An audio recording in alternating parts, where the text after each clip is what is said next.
Malawi Today.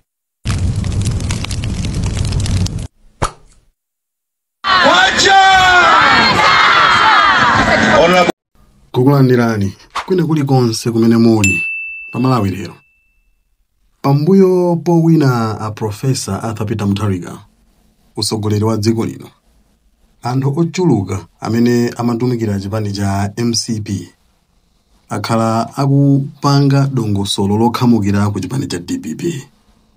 Zitsanzo zina za anthu amenewa ndi a Uladi Musa komanso awa tikuti a Frederick Matemba. Nde zimenezi zakhala zikuchitika mukanthawi kameneka asanalombise msogoleri wa dziko linowe.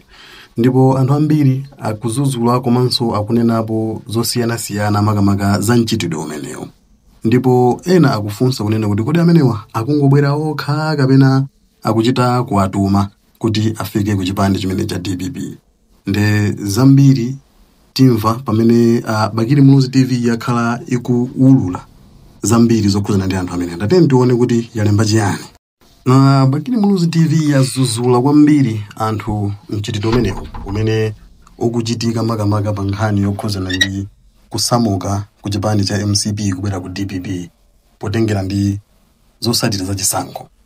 Ndi Bakili Muluzi TV yanena kuti MCP itatenga boma 2020 anali busy kugula anthu a DPP m'malo motsitsa katundu pa msika.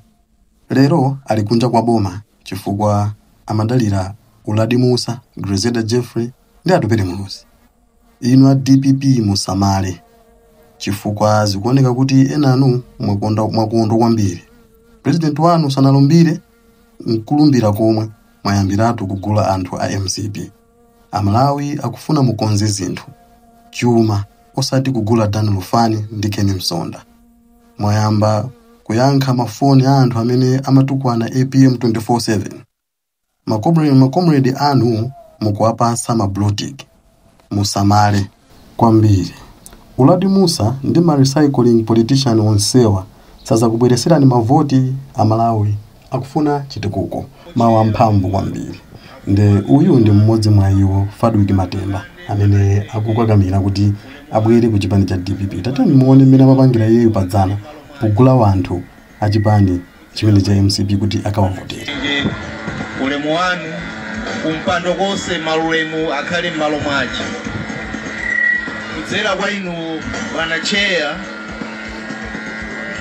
kukusowa chokamba anthu kulilongwe kwakuti akutaniko kumeneko tatiyayi ntchito ikugwirika.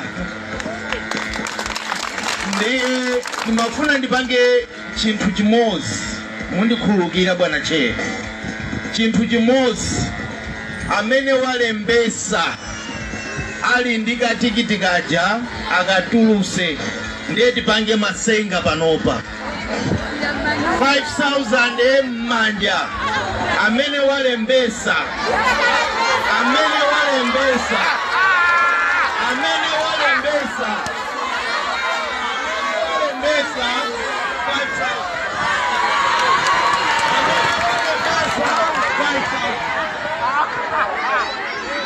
After marching is okay, the parade will take into quick time. As we can see, some persons in the parade are carrying with them the presidential and regimental colors. And we are all being requested that when these colors are passing close to where we are seated, we'll be standing in their honor. But when the soldiers are passing the VIP stand, they'll be on eyes right. This is the honor that is accorded to His Excellency, the President of the Republic and Commander-in-Chief of the Malawi Defense Force. At that time, I will request only His Excellency, the President, to stand for the honor.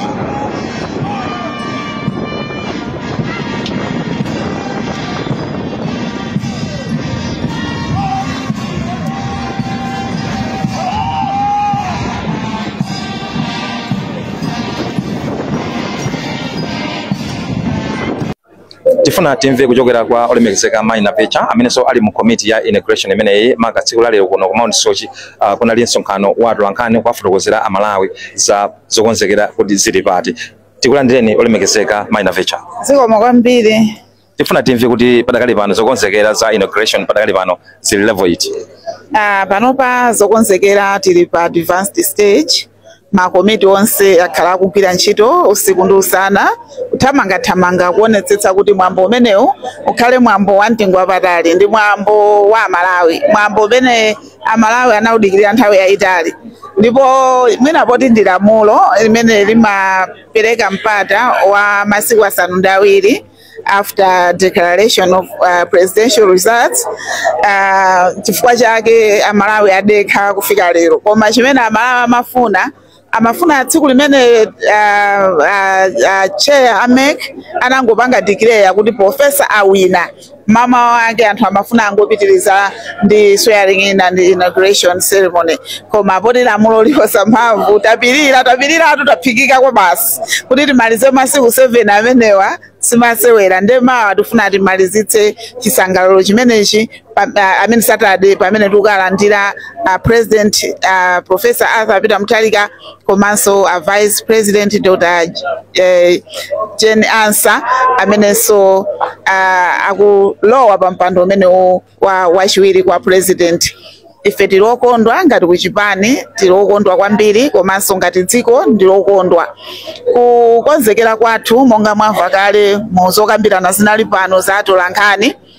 Makomiti onse akugwira ntchito yawo mogwirizana pamodzi ndi akuluakulu aboma podziwanso kuti ifeyo ndi chipani cholamulacho ndi tikugwira ntchito bwinobwino.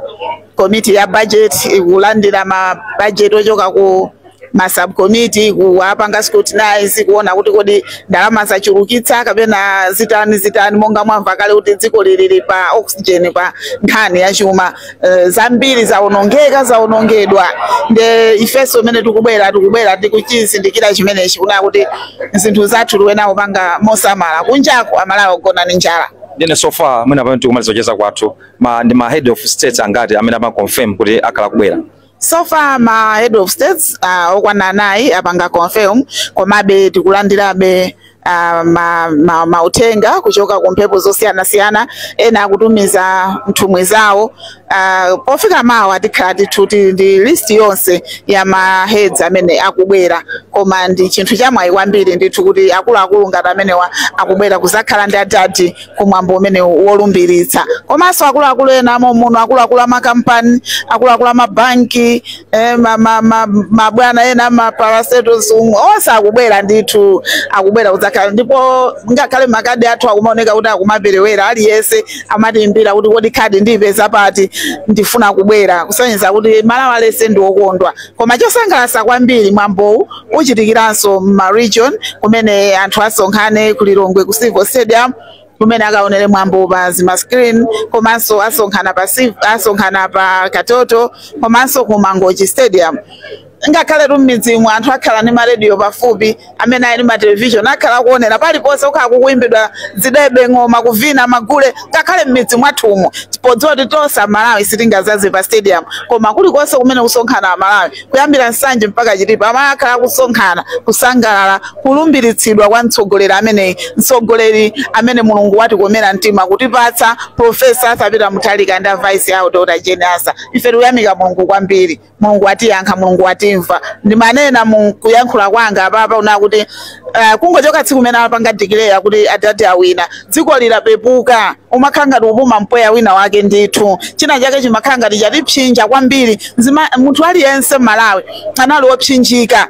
Koma 3-4 days imeneyi taenda ndithu mopepukidwa. Mulungu alemekezeke kwambiri ndipo apitirize kutitsogolera kuti Malawi akhale dziko lokoma kukhalako. Zimene taona muzaka 5 zisazachitikeso ayi zisazabwereso ayi zinakwana zisazabwereso zikomo kwambiri. Tatokoza kwambiri Maina Vecha tifuna zabwino zonse.